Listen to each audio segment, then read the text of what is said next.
Can everyone see my Cosmos desktop now? Yes. Yes. All right, so what I have here on the left, I have a terminal running on the front end, which is not something you want to do for big programs, but it's fine for a really small program like the example. So a good way to run this is just, so you can see I've loaded GCC slash 3.2.0. I know this says GCC core, but GCC pulls in GCC core. And Is it sometimes possible it's, to make it bigger? ah, it looks pretty small then, huh? Okay. I can read it, but yeah, but I have a It's large screen. uncomfortably small. Okay, let's No, see. this is fine. This is fine. The other thing I can Yeah. do is, let me see, display settings, 200%. Apply, changes. All right, things are a bit big and Beautiful. I love crowded now. this. Huh? This is beautiful. I love this. All right, things are rather big and crowded now, but see if I can't. No, not that. There, that's a little bit better. So the main code, as it was so it already had the example code already had 237 and 5,000 or 523,789 as the values. So when I just type Python 3 example.py, it just runs and you get the same output. Over here, I'm logged into Kebnekaise, and I tried running it at the prompt. So if I go into Python 3, the first time I import the example, it just runs.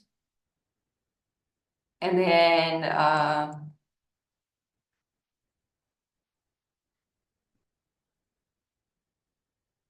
yeah, you can't actually so then whoops. Yeah. So then in order to quit out of that, you just Control D to exit Python. Um, there's also the add to example. So let me do Python 3 add to, and oops.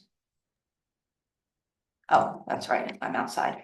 So Python 3 add to. Now with the add to example, you can just enter the first number. I'm going to pick 18. Second number, I'll do 56. And that gives you 74. Rebecca, I didn't show them where these examples are. Could you show that too? It will be make more Yes. sense. So these examples are in the exercises. If you've downloaded the exercises tarball, once you unpack it, you see, and then go into it, you'll see 4 folders: Julia, Matlab, Python, and R. And then if you click into Python, you'll see the full list of programs. Some of these are SH scripts, some of these are Python scripts. The Python scripts you can just run directly. The .sh scripts are the ones that will be used to run programs in batch mode.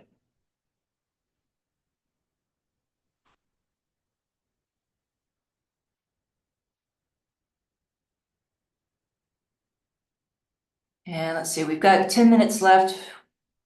What has not been covered yet? What was still left to be covered while I was stuck in the breakout room trying to diagnose my Python issues? Well, I think it would be useful to the tarball. Where do you, how could the students find it? How could they extract it? I'm unsure if everyone knows where to, or could have found it or whatever. I don't know what the Okay. students think.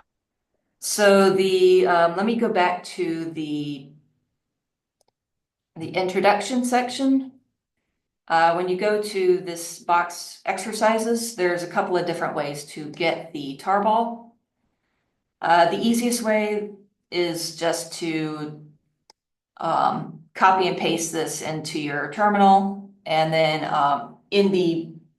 in whatever folder you want the exercises tarball to land. And then you just run it, and then afterwards you use this command to unpack everything.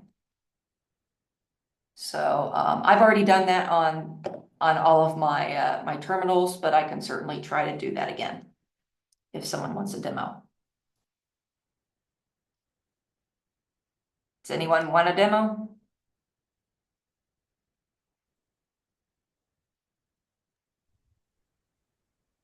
I'll take the That's a silence. yes. There was at least 2 people saying yes. Oh, okay. All right. Let me go here. Let me CD up a couple. I'm going to go over to documents instead, because I downloaded this into public the first time. Let me go to documents. Then I will just grab this, copy, where to go? Oops, wrong one. And paste, run, that's it. And then I do tar-xzf. I'm going to skip the V because that just prints out all the files that are getting unpacked, and that'll clutter up the terminal. The V stands for verbose. The X stands for extract. Z stands for getting the use the unzip in order to take care of the .gz extension, and the F is forget what the F stands for. But anyway, so then I can just CD exercises. Now I'm in exercises, ls. Those are the 4 folders. You see Julia, Matlab, Python, and R. CD Python. Oops, that's lowercase. And there's all the examples. The F just stands for the next command, the next thing. The argument will be the file. Oh, right. I remembered it yesterday. It was blanking on me today.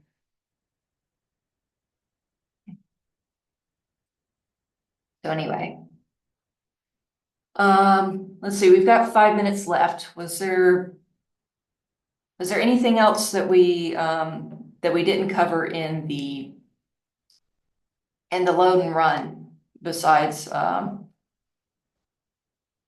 So I showed that you can do Control D to quit. You can also type quit in parentheses or exit with parentheses in order to exit out of a prompt.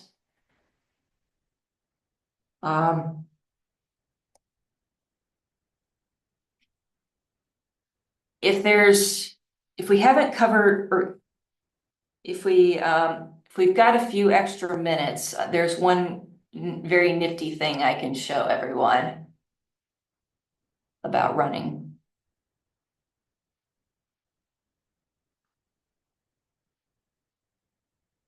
So I'm going to very briefly show Spider, because this is the scripter environment that I like to use. Let's see, my project is 7-68, yours is 80, if you're a student. And I'm only using 30 minutes because that's the lowest, and I don't need it very long. So if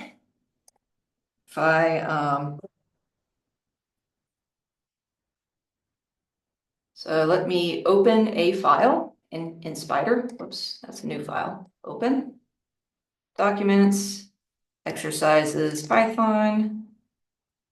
Let me just do the add to. Open that. And then I'm just going to click this little handy run button. Run. And then over here in this IPython console, it will start running, and I'll be able to just enter some numbers. Let's say 479. Yeah, 18 and 479 is 497. Done. So I like to run this because it takes some of the guesswork out of, well, whoops. I like this because you can do things like Variable Explorer. You have this nice IPython console, and I like Spider because if you want to do graphing work, this is the best way to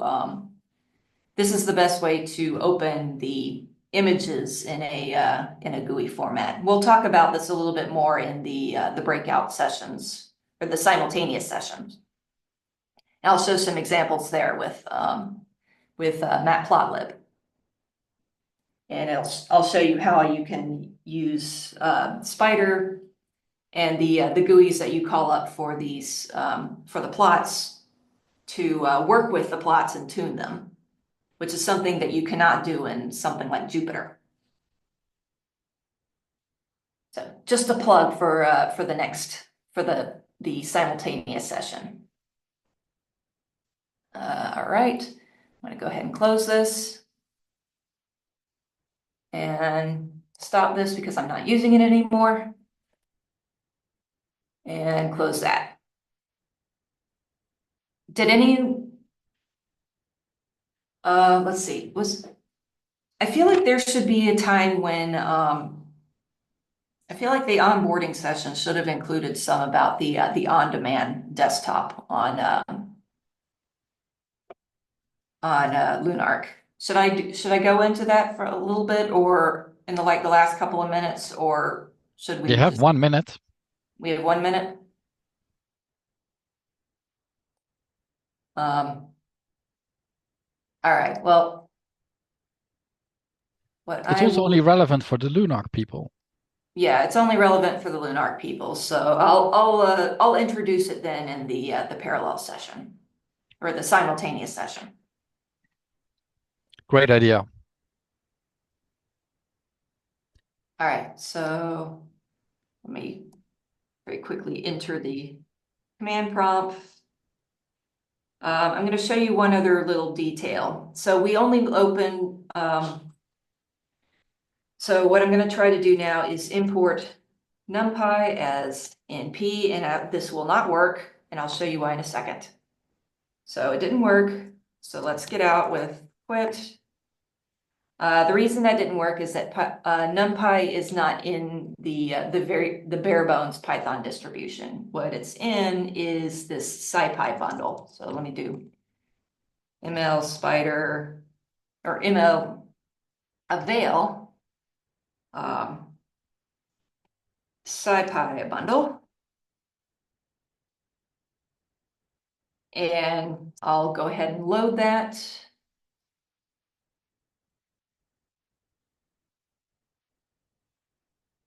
And now if I go into Python 3 and import NumPy, it works. And now I can do something like NumPy.arange 1, 20, 0.5. There you go. That's great. That's exactly the next session. Oh, okay. Yeah, it's also break time. What about we have a break according to schedule until 11:05, and then I'll take over and discuss exactly that, okay?